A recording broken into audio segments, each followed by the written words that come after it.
Hi hello friends, once again welcome back to Andhra bulls అంటే YouTube channel. నేను మీ friend రాజు మరొక market update today వీడియోతో మీ ముందు రావడం జరిగింది. సో వన్స్ అగైన్ మార్కెట్స్ మళ్ళీ కిందకి రావడం జరిగిందనమాట అండి. సో 157 పాయింట్లు నిఫ్టీ పడడం జరిగింది. So FIs back to their business అనమాట అండి. ఎఫ్ఐఎస్ మళ్ళీ వాళ్ళ పనులు మొదలుపెట్టారన్నమాట అండి. సో 1565 కోట్లు ఎఫ్ఐఎస్ సెల్లింగ్ చేయడం జరిగింది. డిఐఎస్ నామినల్గా జస్ట్ 140 crores బయింగ్ అనేది మనం ఇక్కడ చూడొచ్చు అనమాట అండి. So initiations so again they started selling అనమాట అండి. సో అయితే ఈరోజు ఒక మేజర్ డేటా ఒకటి కూడా రిలీజ్ అవ్వడం జరిగింది friends, which is CPI inflation data. Retail inflation ఏదైతే ఉందో అది రిలీజ్ అవ్వడం జరిగిందనమాట అండి. సో అయితే ఇన్ఫ్లేషన్ ఆర్బీఐ ప్రొజెక్ట్ చేసిన రేంజ్లో ఉండడం జరిగింది. ఐఐపి డేటా కూడా సో బాగానే ఉందన్నమాట అండి, which is good sign. And the current scenario monsoons కానివ్వండి, ఇవన్నీ కానివ్వండి, so across the country, so water ఏవైతే రిజర్వాయర్స్ అవన్నీ కూడా so that is also good sign అనమాట అండి for RBI decision next monetary పాలసీలో ఇంట్రెస్ట్ రేట్స్ హైక్ చేయడానికి డెఫినెట్గా అది కన్సిడర్ చేసి పాసిబిలిటీ ఉంటుంది అనమాట అండి. ఎందుకంటే మన క్రాప్స్ ఇవన్నీ కూడా బాగుంటాయి కనుక సో ఫుడ్ ఇన్ఫ్లేషన్ గురించి ఎక్కువగా ఆర్బీఐ కొంచెం ఫోకస్ చేస్తూ ఉంటారు అనమాట డెఫినెట్గా. సో ఆ ఫుడ్ ఇన్ఫ్లేషన్ కూడా మీరు చూడొచ్చు అనమాట అండి. కన్జ్యూమర్ ఫుడ్ ప్రైస్ ఇండెక్స్ అంటారు అనమాట అండి. సో అది యాక్చువల్గా 7.97 నుంచి మే నెలలో ఉన్నది 7.75, అది కూడా తగ్గడం జరిగిందనమాట అండి, రైట్. సో ఐఐపి డేటా కూడా పెరగడం జరిగింది. ఇండస్ట్రియల్ అవుట్పుట్ ఏదైతే ఉందో సో అది పెరగడం జరిగింది. So both are good sign అనమాట అండి. అంటే అవుట్పుట్ పెరగడం ద్వారా, ఏదైనా ప్రొడక్ట్ పెరగడం ద్వారా కాస్ట్ పెరుగుతూ ఉంటే విచ్ ఈజ్ ఓకే అనమాట అండి. అంటే కన్జ్యూమర్ యొక్క బయింగ్ పవర్ బాగానే ఉందని చెప్పి కన్సిడర్ చేస్తారన్నమాట అండి, రైట్. అంటే యూఎస్లో ఇలాంటి కొన్ని కంట్రీస్లో, యూరోప్లో ఎస్పెషల్లీ రిసెషన్ ఫియర్స్ అవి ఉన్నాయి కదా, సో మనకు అలాంటి సిగ్నల్స్ ఎట్టి పరిస్థితుల్లో లేవన్నమాట అండి. సో మనది కన్జంప్షన్ బేస్డ్ ఎకానమీ కాబట్టి కన్జంప్షన్ బాగానే ఉంది, సో ప్రొడక్షన్ అంతా బాగానే ఉంది, డిమాండ్ బాగానే ఉంది. అండ్ ఇన్ఫ్లేషన్ కూడా మరి బియాండ్ కంట్రోల్ వెళ్ళిపోలేదు, స్టిల్ కంట్రోల్లో ఉంది. ఆర్బీఐ ఏదైతే ఫోర్కాస్ట్ చేస్తుందో 4 ± 2% అనేది ఆర్బీఐ టార్గెటెడ్ ఇన్ఫ్లేషన్ అనమాట అండి.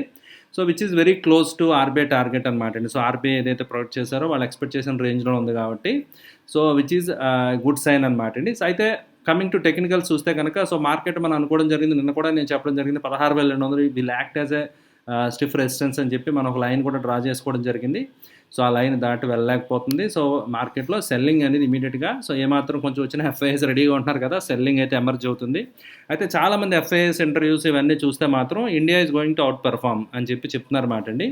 ఒకసారి కొంచెం స్టెబిలిటీ వచ్చి మార్కెట్స్ కనుక కొంచెం ఎకానమీస్ కొంచెం ఈ సిచ్యువేషన్ ఏదైతే ఉందో అదేది మాత్రం స్టెబిలిటీ వచ్చినా ఇప్పుడు కాకపోయినా 2 నెలలు, 4 నెలలు, 6 నెలల తర్వాత అయినా మన మార్కెట్స్ మాత్రం వండర్ఫుల్ రికవరీ అనేది మనం చూడడం జరుగుతుందన్నమాట అండి. బట్ ఎంతవరకు బాటమ్ అవుద్ది, ఎంతవరకు కరెక్షన్ అవుతుంది అనేది చూడాలి. Market has to decide. అది ఎవరు కూడా ఎగ్జాక్ట్గా చెప్పడం అనేది జస్ట్ ఇంపాసిబుల్ అనమాట అండి, రైట్. సో అయితే మార్కెట్స్ మాత్రం గ్లోబల్ క్యూస్ తీసుకుని అట్ ప్రజెంట్ వీక్నెస్ అయితే కంటిన్యూ అవుతుంది, రైట్. అండ్ ఈరోజు బ్యాంక్ నిఫ్టీ కూడా so it tried it best అనమాట అండి. బట్ బ్యాంక్ నిఫ్టీ కూడా ఒక kind of bearish harami pattern అనేది ఇక్కడ మీరు చూడొచ్చు అనమాట, which is consider to be negative pattern అనమాట.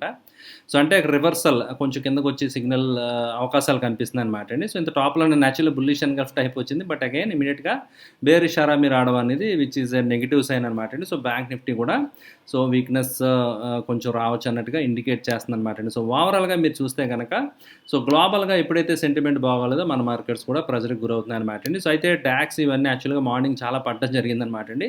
బట్ అయితే మీరు ఇక్కడ క్యాండిల్ వీక్ చూడొచ్చు కదా, సో లోస్ నుంచి కింద నుంచి డాక్స్ అయితే రికవర్ అయింది. సో యూరోప్ మార్కెట్స్ రికవర్ అవ్వడం జరిగింది. నిన్న అమెరికా మార్కెట్స్ కూడా బాగా పడడం జరిగిందనమాట అండి. అయితే ఈరోజు ప్రస్తుతానికి ఫ్లాట్గా ట్రేడ్ అవుతున్నాయి, రైట్. అండ్ మెయిన్ చైనా చూస్తే కనుక చైనా మాత్రం చాలా మార్కెట్ పడిపోతుంది అనమాట అండి. ఎందుకంటే చైనాలో కూడా సో కొన్ని బ్యాంక్ సంబంధించి బ్యాంకులో లిక్విడిటీ ప్రాబ్లమ్స్ ఇవన్నీ కూడా రావడం జరుగుతుంది అనమాట. అందుకే they are proactively what they are doing అంటే నెక్స్ట్ ఇయర్ ఏవైతే బాండ్స్ అవి సెల్ చేయాల్సి ఉందో అవన్నీ కూడా వాళ్ళు ఈ సంవత్సరమే చేసి బ్యాంకుల దగ్గర లిక్విడిటీ కొంచెం ఇంప్రూవ్ చేయడానికి ట్రై చేస్తున్నారు అన్నమాట అండి. అంటే రిసెషన్ అనేది లేదన్నా ఒక క్రైసిస్ అనేది చైనా నుంచి రావచ్చు, లేదంటే యూరోప్ నుంచి రావడానికి చాలా అవకాశాలు ఎక్కువ కనిపిస్తున్నాయి అనమాట అండి.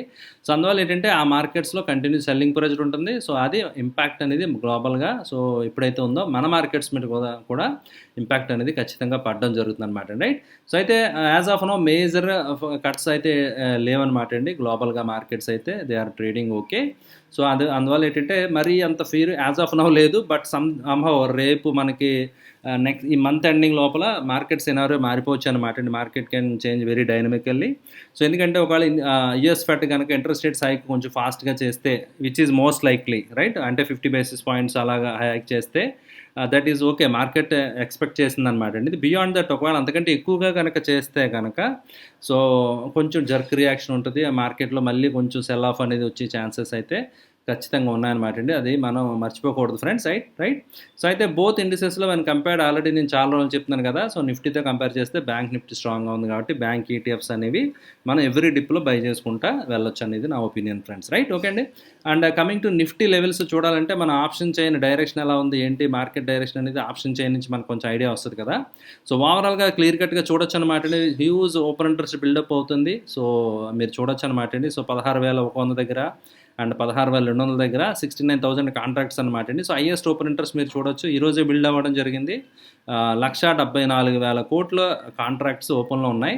సో, అంటే 16,200 అనేది ఈ వీక్ ఎక్స్‌పైరీకి ఎల్లుండే లక్షవారానికి it is going to act as a stiff resistance అనమాట అండి. And moreover put side మీరు చూసారు కదా! సో, అన్వైండింగ్ చాలా ఫాస్ట్‌గా జరిగిపోతుందనమాట. పుట్ రైటర్స్ ఎవరైతే ఉన్నారో 16,200 దగ్గర, 16,100 దగ్గర ఈవెన్ 15,950 ఈ లెవెల్స్‌లో కూడా మీరు చూడొచ్చనమాట అండి. పుట్ ఎవరైతే ఉన్నారో దే ఆర్ వైండింగ్ అప్ అనమాట. రైట్. ఎవరైతే సెల్లర్స్ ఉన్నారో, షార్ట్ పొజిషన్స్ ఉన్నారో వాళ్ళందరూ కూడా ఎగ్జిట్ అయిపోతున్నారు. అంటే ఓపెన్ ఇంట్రెస్ట్ చేంజ్ తగ్గుతుంది కదా! Which is clearly indicating they are also expecting market more down side అనమాట. ఇంకా కిందకి వెళ్ళే ఛాన్సెస్ ఖచ్చితంగా ఉన్నాయని చెప్పి దే ఆర్ బిలీవింగ్. సో, అందువల్ల ఏంటంటే సో, కొంచెం డౌన్ సైడ్ బయాస్ అనేది ఖచ్చితంగా ఉందన్నమాట అండి. సో, అందువల్ల ఏంటంటే సెలెక్టెడ్ స్టాక్స్‌లో మాత్రమే మీరు బయింగ్ గురించి ఆలోచించాలి. రైట్. సో, అందువల్ల ఏంటంటే అగ్రెసివ్ బయింగ్ చేయడం కానివ్వండి, సో, అంత స్టాప్ లాస్‌లు తగిలినా కూడా హోల్డ్ చేయడం అనేది రైట్ కాదనమాట అండి. ఓకే. సో, అందువల్ల ఏంటంటే మార్కెట్ డౌన్ సైడ్ పాసిబిలిటీ ఉంది కాబట్టి కొంచెం అది కాషన్ దృష్టిలో పెట్టుకొని మీరు ట్రేడ్ చేయడం అనేది బెస్ట్ అనమాట అండి ఫ్రెండ్స్. రైట్. సో, అయితే ఈరోజు ఒకే ఒక షేర్ ఉందనమాట అండి. So, which is showing some good pattern breakout అనమాట. సో, అది నేను మీతో షేర్ చేద్దాం అనుకుంటున్నాను. That is Indian bank friends. Okay. So, ఎందుకంటే బ్యాంకింగ్ సెక్టర్ సంబంధించి చాలా న్యూస్ ఉందని చెప్తున్నాను కదండి. సో, బ్యాంక్స్ ప్రైవేటైజేషన్ ఇవన్నీ చాలా న్యూస్ అవుతున్నాయి అనమాట. అండ్ మోర్ ఓవర్ ఏంటంటే బ్యాంక్స్ ఎన్‌పీఎస్ ఇవన్నీ కూడా కొంచెం రీజనబుల్‌గా రావచ్చు. చాలా బ్యాంకింగ్ సెక్టర్‌లో చాలా రిఫార్మ్స్ అవి జరిగినాయి కదండి. Right. And government also thinking అనమాట. ఇంకా బ్యాంకింగ్ సిస్టమ్ క్లీనప్ ఇవన్నీ కూడా చాలా ప్రాసెస్ కొన్ని లా అమెండ్మెంట్స్ చేయడానికి ఇవన్నీ ఆల్రెడీ నిన్న కూడా నేను షేర్ చేయడం జరిగింది కదా! సో, అందువల్ల ఏంటంటే బ్యాంకింగ్ అరౌండ్ బజ్ ఉంది కాబట్టి సో, అండ్ అదేవిధంగా దట్ ఈస్ ఫండమెంటల్ అండ్ టెక్నికల్‌గా సో, ఒక మంచి సిమెట్రికల్ ట్రయాంగిల్ బ్రేక్అవుట్ అనేది ఇండియన్ బ్యాంక్‌లో కనిపించిందనమాట అండి. అయితే స్టాక్ వచ్చి 175 దగ్గర ఉంది కదా! సో, 160 స్టాప్ లాస్ తోటి 160 స్టాప్ లాస్ ఒకవేళ బ్రేక్ అయితే అది 140 దాకా వచ్చేయచ్చు అనమాట అండి. Okay. Again it may take support అనమాట ఒకవేళ బ్రేక్ అయితే కనుక. సో, అందువల్ల 160 స్టాప్ లాస్ తోటి సో, ఒకవేళ ఎవరికైనా ఇఫ్ యూ ఆర్ ఇంట్రెస్టెడ్ 200 దాకా నేను మినిమమ్ ప్రైస్ అనేది ఎక్స్‌పెక్ట్ చేస్తున్నాను అనమాట అండి. సో, టార్గెట్ అంటే లైక్ 15% ఇక్కడ నుంచి ప్రైస్ ఎక్స్‌పెక్ట్ చేయొచ్చు అనమాట ఫ్రెండ్స్. రైట్. సో, ఎందుకంటే ఒక మంచి ప్యాటర్న్ అనేది బ్రేక్అవుట్ అయింది. అండ్ ప్రైస్ పెరుగుతున్న కొద్దీ వాల్యూమ్ కూడా కొంచెం స్లైట్‌గా ఇంక్రీజ్ అవుతుంది కదా! Which is also a good sign. So, అందువల్ల I'm expecting stock to be reaching around 200 levels అనమాట అండి. Right friends. ఓకే. సో, ఇది ఫ్రెండ్స్ ఈరోజు మార్కెట్ అప్డేట్. ఐ హోప్ ఈ వీడియో మీకు నచ్చిందని ఆశిస్తున్నాను. వీడియో నచ్చితే లైక్ చేయడం మర్చిపోద్దు. సో, అదేవిధంగా రిలేటివ్స్‌కి, ఫ్రెండ్స్‌కి అందరికీ ఆంధ్రా బుల్స్ ల్యాండ్ ఛానల్ తప్పకుండా తెలియజేయండి. Thank you for watching the video. Bye.